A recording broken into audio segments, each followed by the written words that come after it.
Since 2019, True Crime South Africa has been telling the stories of the victims of violent crime in South Africa. The podcast is independent. That means no big or even little corporates fund it. And that's just the way I like it. And it's the only independent podcast in South Africa that consistently charts in the top 10. Keeping a podcast like this going is time-consuming. And for the most part, it remains a one-woman process. It's me. I'm the one woman. You, yes you, are the reason this podcast continues to flourish and help bring in tips on missing person and cold cases.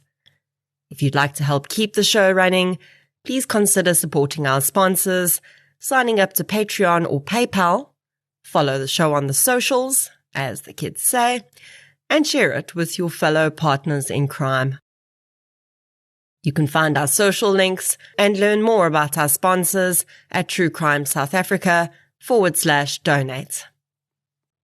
Shout out to this week's Patreon and PayPal superstars. A huge thank you goes out to Juanette Kruger, Isel Goos, Samantha, Cindy, Frans Vermaak, Cody C., David G., Tulani Koza, Kamo Sentler, Melanie, Carmen, Warren, Mario Monroe, Pauline, Narina Dreyer, Jana Lawrence, Bulelwa, Talana Lowe, and Ria De Vet for your support on Patreon.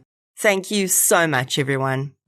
Patreon supporters get one additional exclusive episode a month, a shout-out on the pod, and other exclusive contents, including Q&As with me as and when it's available. It's a minimum of $1 a month. I think you should do it. Please. And thank you. Kiaba. Welcome to True Crime South Africa. I'm Nicole Engelbrecht, and you're listening to a Spotlight Minisode. If you've only been listening to the podcast for a short while, you might not even know what a Spotlight Minisode is, because I haven't done one in a really long time. But just like I kicked my own butt back into gear on covering a missing persons case last week, which I also hadn't done in a very long time, I decided that this week I'd head back into minisodes too. If you haven't heard a Spotlight Minisode before, I essentially use them to talk about cases that are in the news at the moment and other related true crime topics. So let's get into it. The following episode may contain sensitive material, including descriptions of violence, sexual assault, or graphic descriptions of injuries to victims. If you feel you may be triggered by such material, please consider this before accessing our content. To access trauma counseling or services, please see the helpline information on our show notes. The first recent case I want to discuss is one I feel like many of us could probably resonate with. Or maybe it's just me. Cash-in-transit heists have become a huge issue in South Africa. Sadly, many cash-in-transit guards have lost their lives to robberies and bombings. A while back, we got a bit of a glimpse into what cash-in-transit guards often have to deal with when a video of a guard expertly navigating his van out of an attempted robbery went viral on the internet.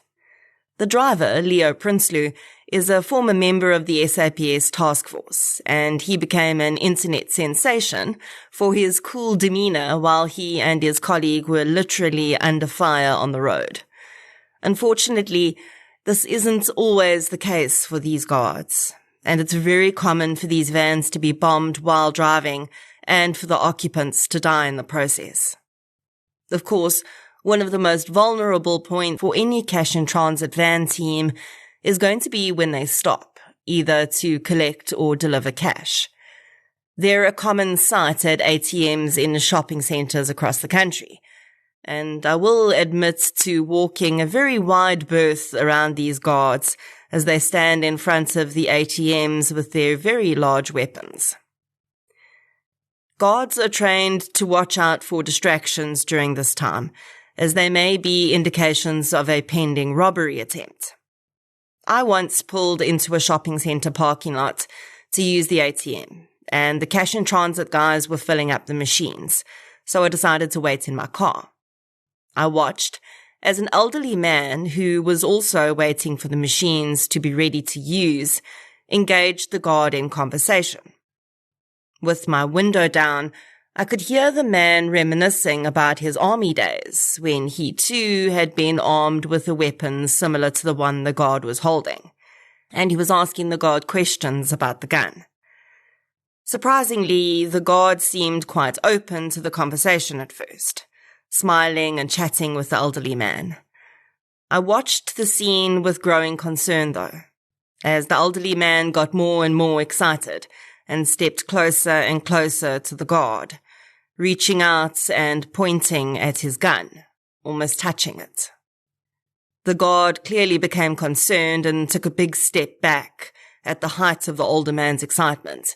He boomed the word, "Sir," at the man, which immediately stopped him in his tracks, and I think he suddenly realized how close he was to the guard.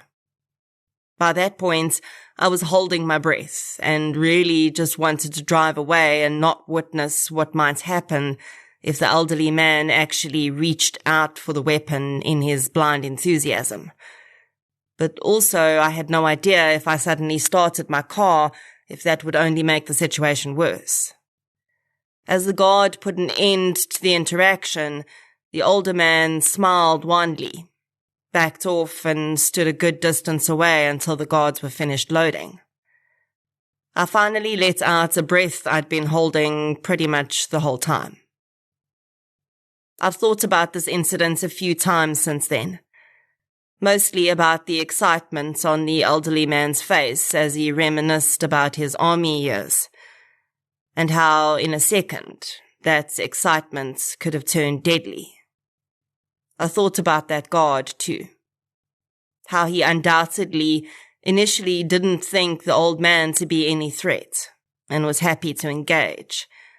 But how, at one point, that assumption actually put his life in immense jeopardy, as the older man had him completely pinned in a corner. I thought about this incident again this week when I saw that a cash and transit guard had been charged with murder after shooting a civilian at an ATM.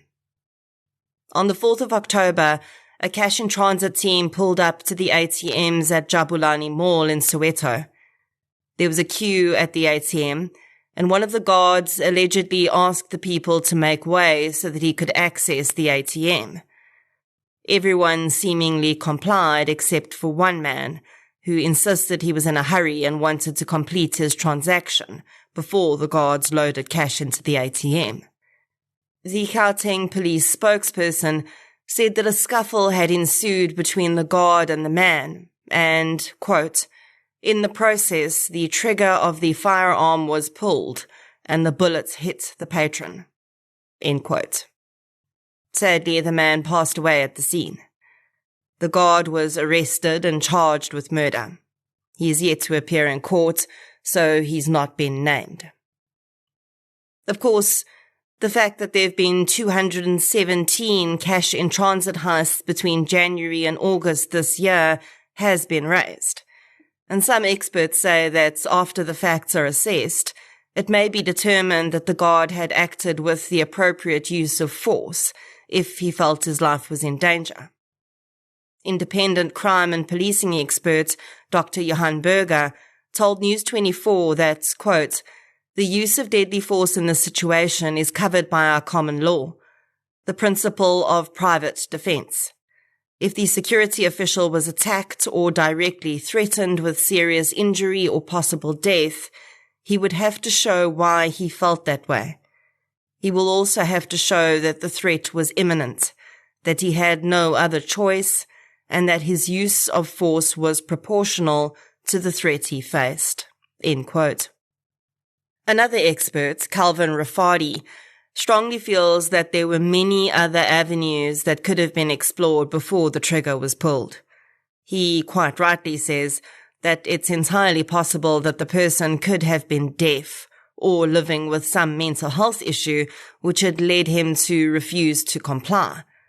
And if the man was not armed and hadn't attempted to take the weapon away from the guard, He couldn't see how that level of force could be acceptable. In addition, people in private service, such as these guards, don't actually have any authority over members of the public. They do have a duty to protect the money they're carrying, but not complying with their instructions, if you're not directly threatening their safety or their cash, is not an offence in any way. Of course, a full investigation will now be required, which likely and hopefully will include CCTV footage from that ATM, which should show exactly what happened. Only time will tell, but it's truly very sad that someone lost their life over a seemingly small incident. The next case I want to discuss is another like that of Gerard Ackerman, who was recently convicted of over 700 charges related to running a child sex ring, including rape, human trafficking, and possession of child pornography, or the preferable term, child abuse material. He was sentenced to 12 life sentences. I've mentioned this case briefly before in other episodes and do plan to cover it in its entirety, but I do want to wait for all the connected investigations around this case to be completed first. But this week, another terrifyingly similar case came to light when a Jeffreys Bay father and his stepson appeared in court, also for over 700 charges, ranging from rape and sexual assault to bestiality and the possession of child pornography or child abuse material. It is very likely that the identity of the pair will be withheld throughout this case, as sadly many of the charges relate to victims who are related to the pair. This past Wednesday, the 55-year-old father appeared in court on his own, and the court was advised that his co-accused, his 20-year-old stepson, is in hospital for an unknown reason. I will warn you that the details of their alleged crimes that I'm about to share are very disturbing. It's alleged that the father raped one of the 3 children, his eldest daughter, while the stepson allegedly raped all 3 of his half-siblings, including a little boy. Hundreds of child abuse images and videos were also recovered from devices in the home, which showed the 3 related victims, as well as many other children. According to the indictment read out in court, the minor victims lived in a house together with their parents and stepbrother. When the eldest daughter was 10 years old, her father introduced the victim to pornography. The man also allegedly frequently watched pornography while his minor children were present. In 2015, when the girl turned 11, her father began to physically abuse her in a sexual manner. This abuse continued until he was arrested in 2022. The father also allegedly coerced his 10-year-old son to download pornographic images from the internet and sell them to his clients. The man is also accused of recording his adult stepson sexually assaulting his half-siblings and selling those recordings to his clients. The 20-year-old stepson is also facing charges of having raped an unnamed adult male victim, as well as an unnamed disabled adult female. It's believed that the 2 men were arrested after the oldest daughter in the family informed an aunt about what was happening in the home, and that woman reported the case to the police. The mother of the minor victims was also arrested, as it has emerged that she was well aware of what was taking place and had failed to report the incidents. When she discovered that her stepdaughter had informed her aunt of the crimes, the woman also allegedly informed her partner, the 55-year-old man, that police would be investigating him soon. This may have resulted in some evidence being destroyed before police could obtain an arrest warrant. The woman entered into a plea deal with the state earlier this year. She pleaded guilty to the charges against her and received a suspended sentence, but her children have been removed from her care. It's unknown as to whether she'll testify in the trial of the other accused. I am so glad that the family member to whom the victim reported the abuse actually took action and did not question or try to remedy things from inside the family, as is so often the case. It must have taken a huge amount of courage for that young lady to speak about what was happening, and she truly is a hero to herself and her 3 minor step-siblings. Cases like this, while sickening and devastating, are extremely important to mapping out what is a truly complex network of child abuse material creators and distributors in this country and across the world. It's very likely that many of this individual's so-called clients were not in South Africa.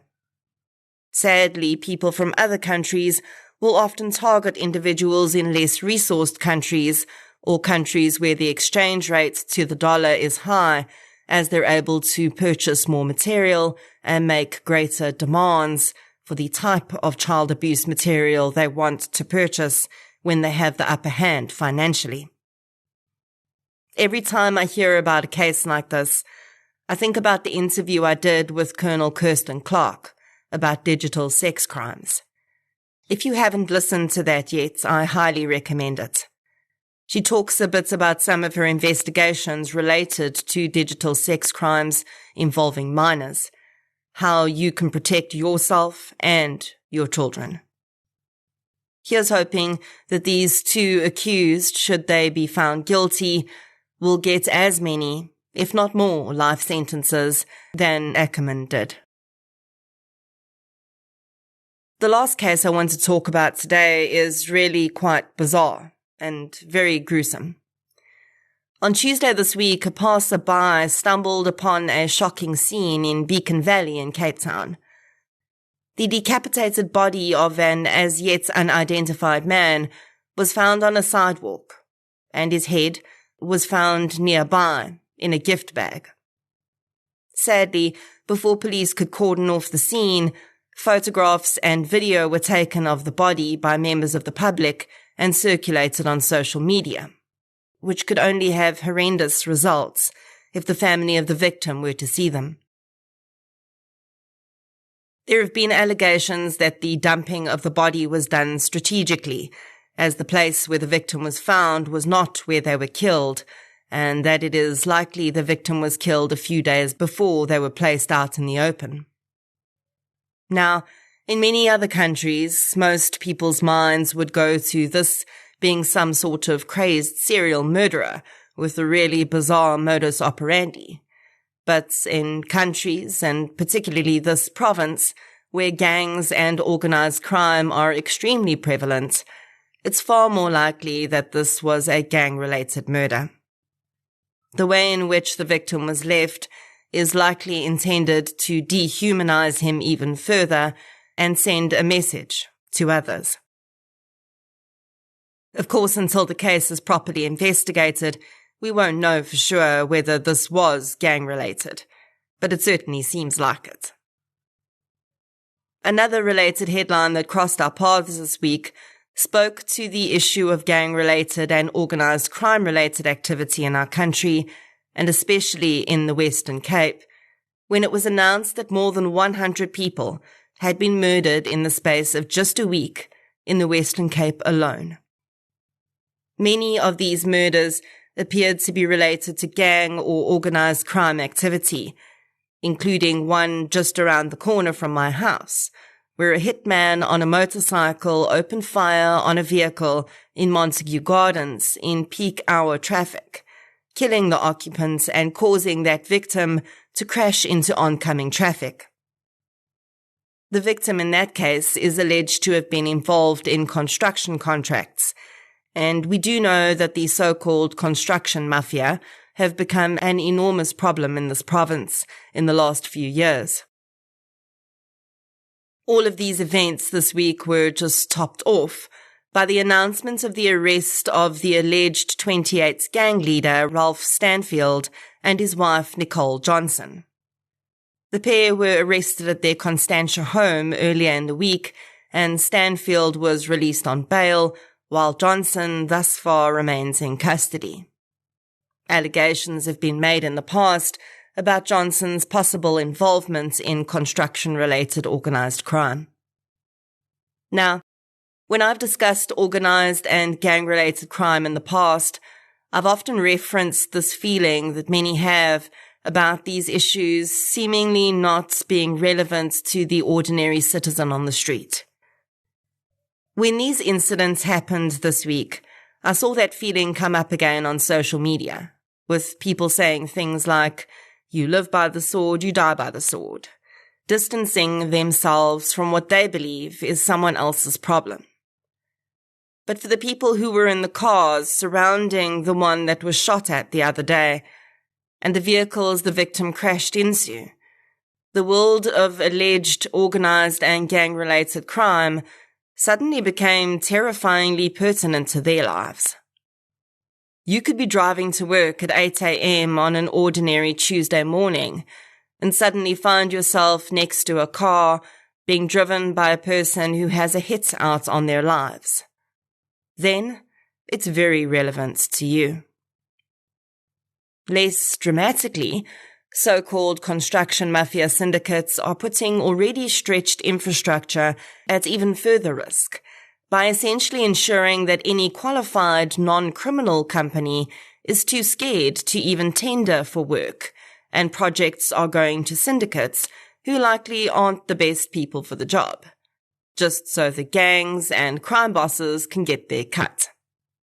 For inspectors and those issuing building permits, this has become a deadly job. In February this year, 48-year-old City of Cape Town employee Wendy Kloppers was gunned down outside a building site in Delft. It's alleged that this murder was a case of mistaken identity, with Kloppers being mistaken for a woman who'd won a construction bid against a criminal syndicate. And while that scenario is bad enough, how long is it until the people responsible for issuing permits and choosing successful bidders are also targeted if they refuse to be bribed? So while it might be easy for us to scroll past these stories with a shrug of our shoulders, we really shouldn't. If you ever go out in public, and even if you don't, you are most certainly being directly impacted by gang-related and organized crime syndicates. I've got an interview that I'll be releasing in a few weeks about financial crimes, and I spoke to an international expert about just how deep the rabbit holes go in terms of some of these really high-level crimes affecting every single South African in multiple ways. And that is your Spotlight Minisode for the week. I'll be back next week with a full case episode. If you'd like to hear more victim-focused true crime content, please subscribe to True Crime South Africa on Spotify or the platform you're using to listen right now. If you're looking for something still related to real-life stories, but often with a more positive slant, you can check out my new podcast series, I Lived Through This. You can follow both podcasts on social media. We're on Facebook, Twitter, and Instagram. I'll be back next week with another episode. Until then, thank you for your support, and I'll chat to you soon.